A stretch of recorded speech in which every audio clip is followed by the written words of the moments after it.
People don't realize how much hard work it is for you guys, too, out there. No one believes that. You know, everybody thinks like the life of a rock star is this glamorous life. The 1970s brought some of the most iconic music ever, but not all bands were loved. In fact, some were downright hated. From the glitzy, sparkly sounds of disco to the sprawling epics of progressive rock, certain bands faced a level of backlash that seemed almost personal. So what made these bands targets of such disdain? And why did some listeners just love to hate them? Stick around as we uncover the mystery behind the era's most despised bands. The rise and controversy of disco bands. Disco wasn't just music, it was a movement. In the 1970s, the vibrant beats of disco filled dance floors, shimmering with glitter and glam. But not everyone was wearing their platform shoes and grooving along. In fact, for every fan twirling under the disco ball, there was a rock enthusiast somewhere rolling their eyes and clenching their fists. Why? Enter the Bee Gees. Known for their falsettos and flashy looks, they became the poster boys of the disco craze. Songs like Stayin' Alive and Night Fever ruled the airwaves. But as their popularity soared, so did the critics' voices. What once seemed like catchy, fun music soon became an anthem for everything wrong with the mainstream. It wasn't just about the Bee Gees, though. Bands like Cheek, with hits like Le Freak, faced similar scrutiny. Disco had a polished sheen, but to some it lacked the grit and authenticity that defined rock. So why the hate? Disco's carefree, glamorous vibe clashed with the rebellious, anti-establishment ethos of rock. The music was seen as superficial, overly produced, and worst of all for rock purists, commercial.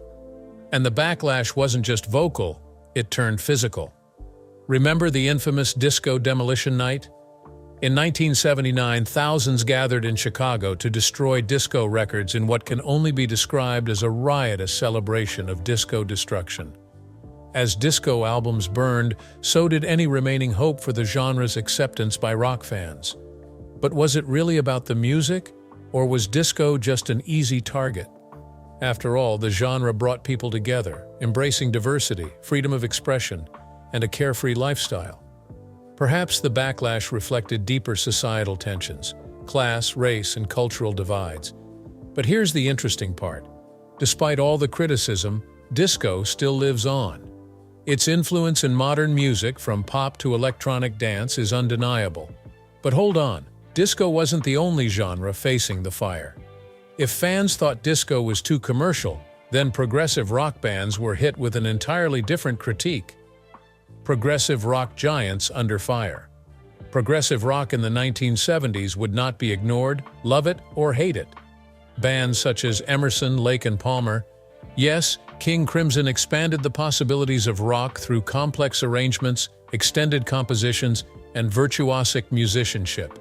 These were nothing if not maestros, mixing rock with elements of classical music, jazz, and avant-garde experimentation. Yet, for all of their technical brilliance, they faced a growing tide of criticism, not just from casual listeners. For some, progressive rock was simply a case of too much of a good thing. More often than not, the critics did tend to level an accusation against these bands for their overtly pretentious and self-indulgent attitude. With songs stretching for 20 minutes or more in length and featuring lengthy solos, many were of the view that the prog rockers had lost all touch with the general audience. It wasn't music you could sing along to on a road trip.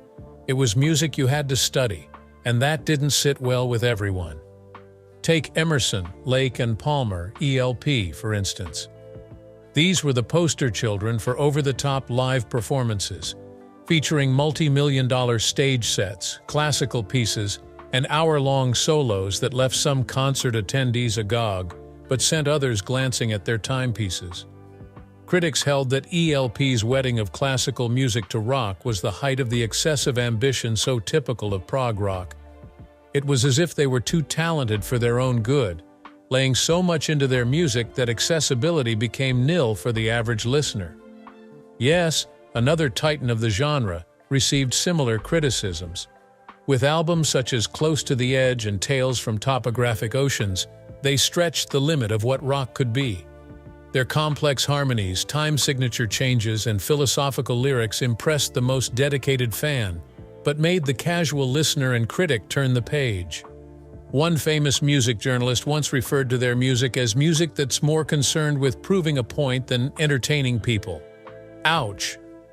But for the prog rock enthusiast, this was the point: music as art, music as an exercise in intellect. Then there was King Crimson, probably most experimental of the bunch. Their first album, In the Court of the Crimson King, was a masterpiece in progressive rock, while subsequent albums became increasingly esoteric with dense, fragmented compositions that defied easy categorization.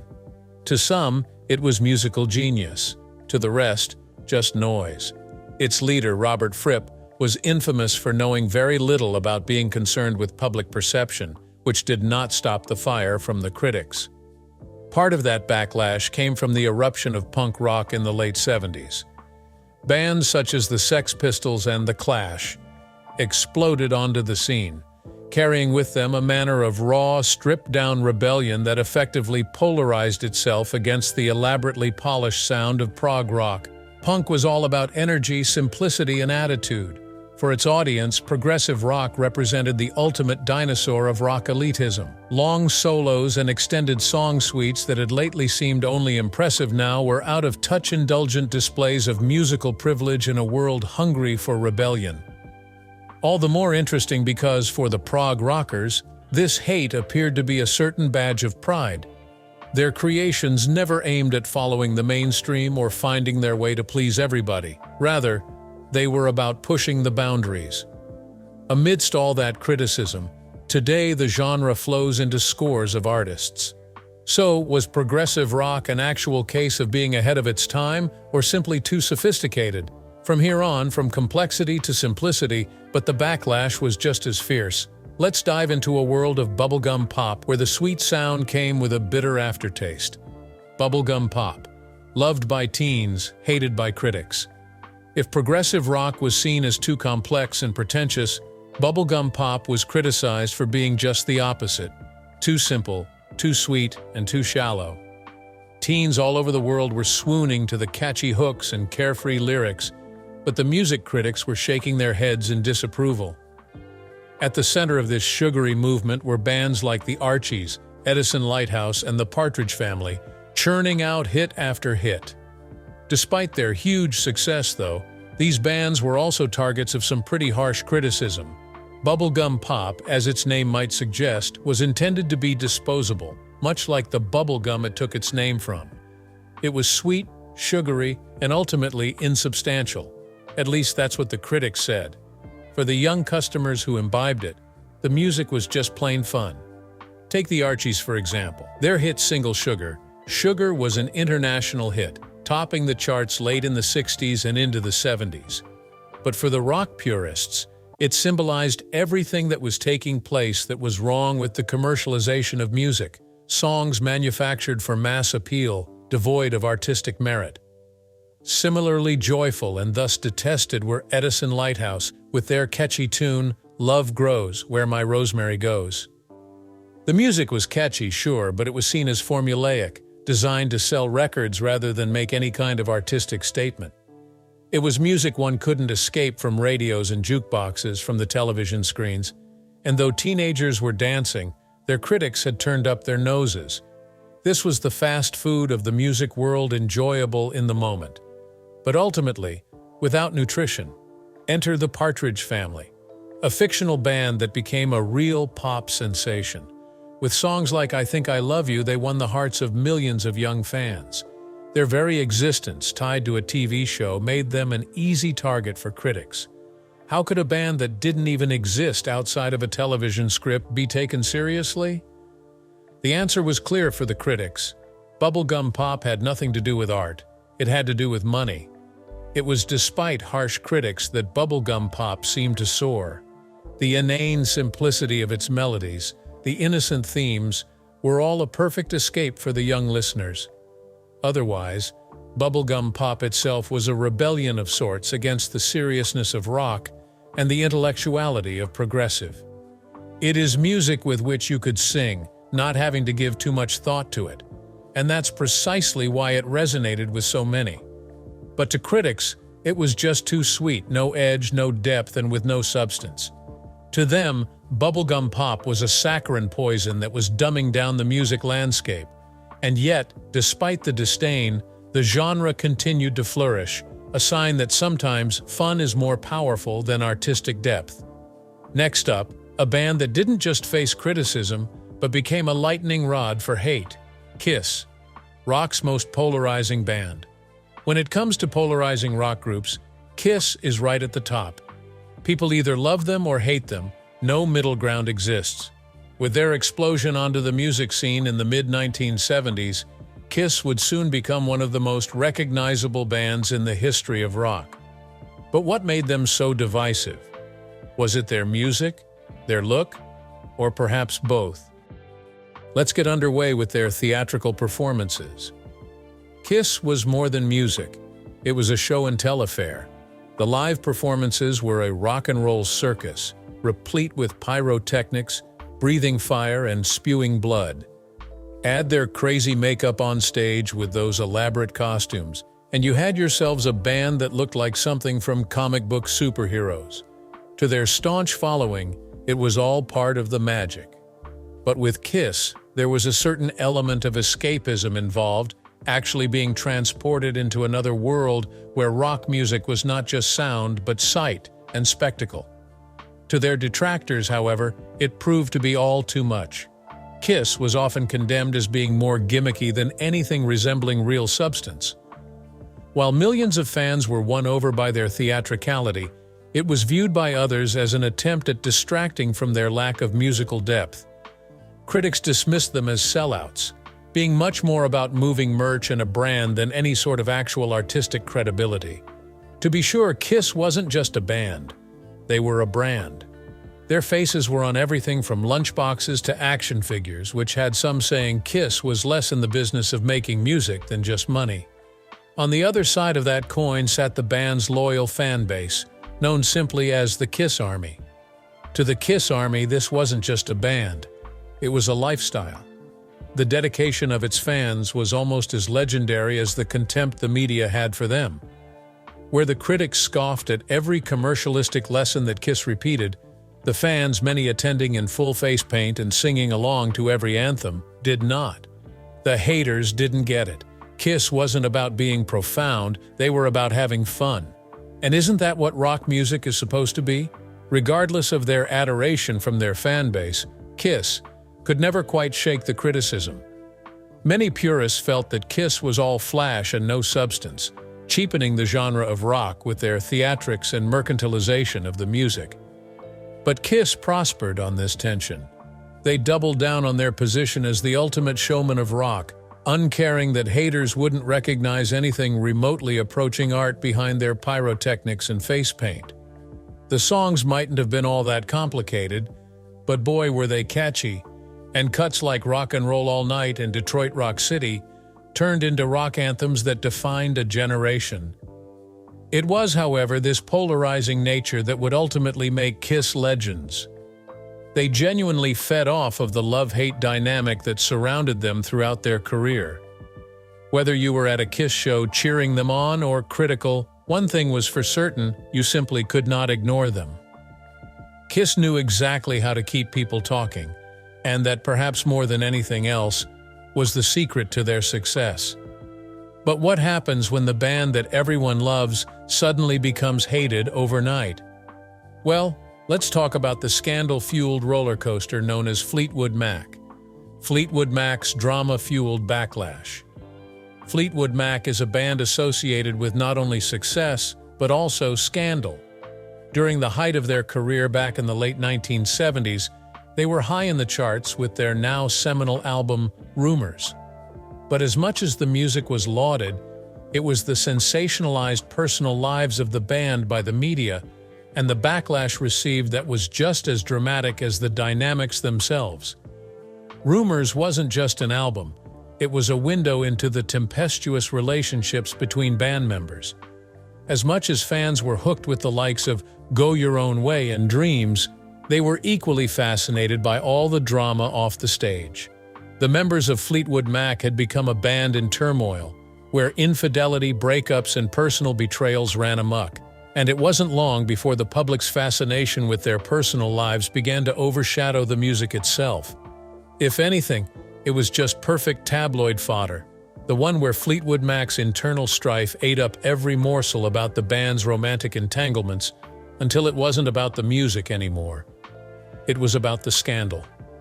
Stevie Nicks' on-again, off-again romance with Lindsey Buckingham was the talk of the town, while John and Christine McVie's crumbling marriage added fuel to the fire.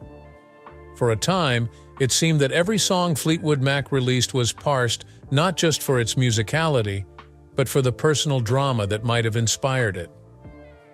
But while the media loved the drama, some fans started to feel that it was too much. As the band's personal lives became more public, their music became more polarizing. Some listeners couldn't separate the songs from the drama, and a backlash turned on the band. Suddenly, Fleetwood Mac wasn't just one of your best rock bands, it was a soap opera. To some, that was part of the appeal. To others, that was cause for turning away. The irony, of course, is that the internal chaos of Fleetwood Mac is what fueled the creativity.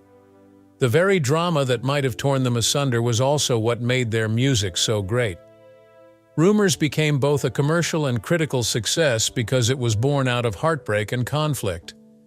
But the public's insatiable appetite for Fleetwood Mac's personal lives took a toll on the band.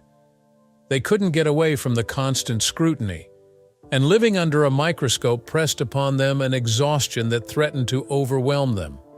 Despite this, Fleetwood Mac continued to produce hit after hit over the years, but people's perception had taken an irreversible turn. For many, it was no longer about the music. It was all about the drama that resounded with Fleetwood Mac.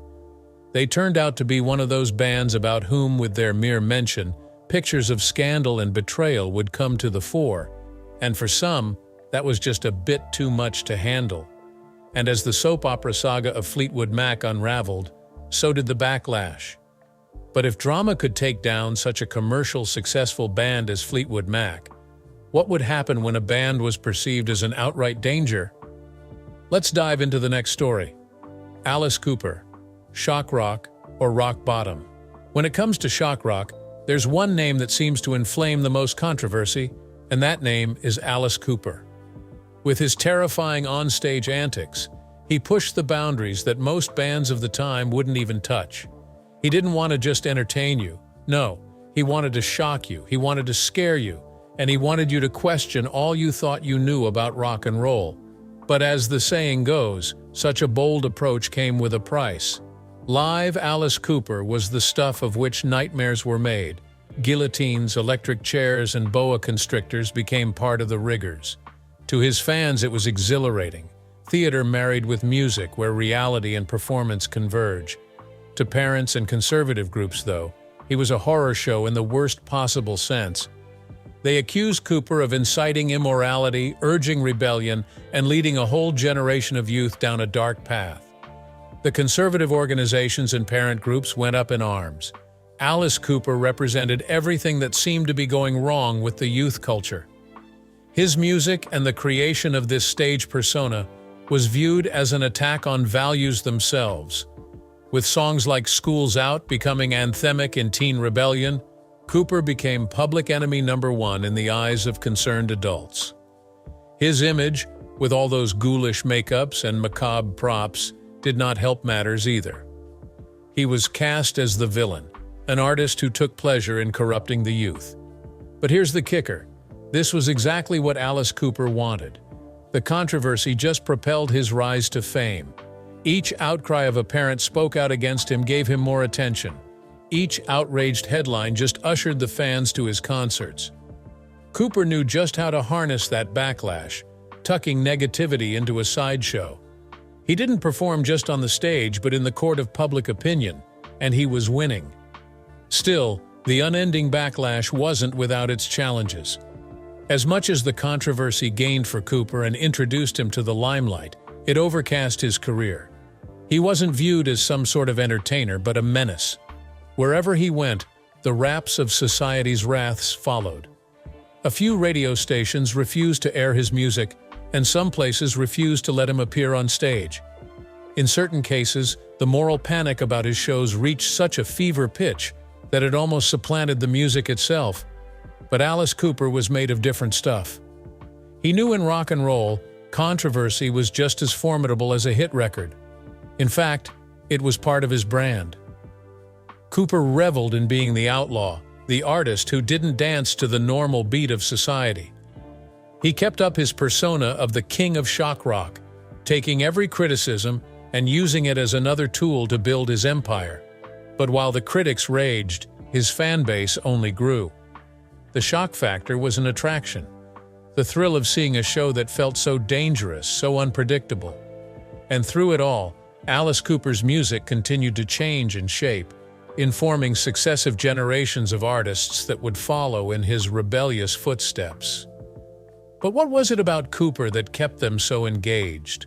Was it the controversy alone, or something deeper? He could balance fame and infamy in just the right way to make him one of the most perduring figures in rock. In a manner of speaking, it's precisely those things that earned him society's wrath that sealed his legacy. Cooper's tale is but one of many to prove rock and roll has never been about the music alone. It is about challenging the establishment, pushing the envelope, and yes, at times getting under people's skin. But Alice Cooper was not a lone target. What are some commonalities among all these bands? How do they flip negativity into success? Despite their critics, each of these bands transformed hate into a key part of their legacy. They didn't just survive the backlash, they thrived because of it, paving the way for future generations of artists to challenge the status quo. But now, it's your turn to decide. Which of these bands truly deserved the hate? Or were they simply ahead of their time? Don't forget to subscribe for more controversial music stories and check out our next video.